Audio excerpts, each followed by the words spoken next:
গত 12 ডিসেম্বর দুপুরে ইনকিলাব মঞ্চের মুখপাত্র শরীফ ওসমান বিন হাদিকে গুলি করে হত্যার পর সারা দেশে ব্যাপক চাঞ্চল্যের সৃষ্টি হয়। এবার এই হত্যাকাণ্ড নিয়ে সামনে এলো আরও ভয়াবহ পরিকল্পনার তথ্য। শুধু দেশেই নয়, বিদেশের মাটিতে বসেও চলে তার হত্যার মূল ছক। ঠিক কী পরিকল্পনা করে তারা, বিস্তারিত সাদিয়া সিদ্দিকার রিপোর্টে। আমি উন্মাদ, আমি ঝঞ্ঝা, আমি ভিতিয়ে দরিদ্রের বলবীর চির উন্নত মামুষির। ইনকিলাব মঞ্চের মুখপাত্র শরীফ ওসমান বিন হাদি হত্যাকাণ্ডের তদন্ত শেষে 17 জনের বিরুদ্ধে চাঞ্চল্যকর অভিযোগপত্র চার্জশিট জমা দিয়েছে ঢাকা মহানগর গোয়েন্দা পুলিশ ডিবি। মঙ্গলবার ডিএমপি মিডিয়া সেন্টারে আয়োজিত সংবাদ সম্মেলনে ডিবির অতিরিক্ত কমিশনার শফিকুল ইসলাম এই হত্যাকাণ্ডের লোমহর্ষক বিস্তারিত তুলে ধরেন। তিনি জানান, এই হত্যাকাণ্ড কোনো বিচ্ছিন্ন ঘটনা ছিল না, বরং সিঙ্গাপুরে বসে টানা 5 দিনের বৈঠকে এটি সুপরিকল্পিতভাবে সাজানো হয়েছিল। তদন্ত প্রতিবেদনে উঠে এসেছে, শরীফ ওসমান বিন হাদি তার বক্তব্যের মাধ্যমে পতিত আওয়ামী লীগ ও নিষিদ্ধ সংগঠন ছাত্রলীগের দুর্নীতির বিরুদ্ধে সোচ্চার ছিলেন। তার এই নতুন ধারার রাজনীতি এবং সত্যনিষ্ঠ সমালোচনা সহ্য করতে না পেরেই তাকে সরিয়ে দেওয়ার পরিকল্পনা করেন আওয়ামী লীগের প্রভাবশালী নেতারা।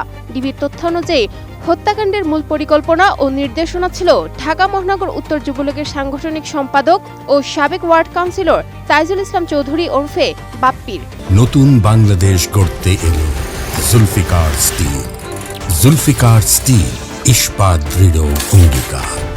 মোবাইল ডিভাইস ও অন্যান্য ইলেকট্রনিক ডিভাইসের ফরেনসিক পরীক্ষার রিপোর্ট অনুসারে আসামিদের সম্পৃক্ততা তদন্ত করে প্রমাণিত হয় এজাহার নামীয় পলাতক আসামি ফয়সাল করিম মাসুদ ওরফে রাহুল ওরফে দাউদ এবং তদন্তপ্রাপ্ত আলমগীর, তাজুল ইসলাম চৌধুরী বাপ্পি, ফিলিপস খান, মুক্তি মাহমুদ সহ মোট 17 জনের বিরুদ্ধে পেনাল কোডের 120-এর বি, 302, 201, 109 এবং 34 ধারায় অপরাধ প্রাথমিকভাবে প্রমাণিত হয়ে উল্লেখিত আসামিদের বিরুদ্ধে বর্ণিত ধারায় অভিযোগপত্রকে দাখিল করা হয়েছে।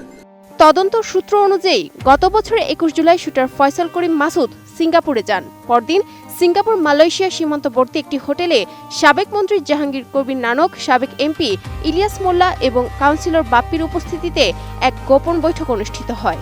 সে 5 দিন ব্যাপী বৈঠকে এই হত্যার চূড়ান্ত রূপরেখা, অর্থের লেনদেন এবং দায়িত্ব বন্টন সম্পন্ন করা হয়। তদন্ত সংস্থা প্রমাণ পেয়েছে যে 26 জুলাই দেশে ফেরার পরপরই ফয়সালের সন্তানের নামে একটি ব্যাংকে 55 লাখ টাকার ফিক্সড ডিপোজিট করা হয়, যা মূলত হত্যাকাণ্ডের পারিশ্রমিক হিসেবে দেওয়া হয়েছিল।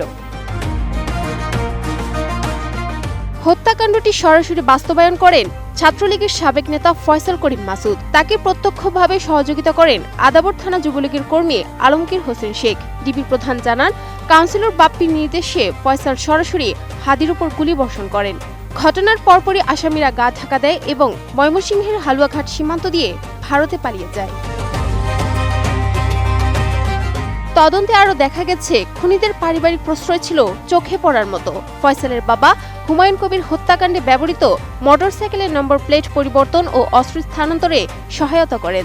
তার মা হাসি বেগম ও বোন জেসমিন আক্তার খুনিদের আশ্রয় দেয়া এবং ঘাতক অস্ত্র লুকিয়ে রাখার কাজে সক্রিয় ছিলেন। Sadia Siddika, ATN news.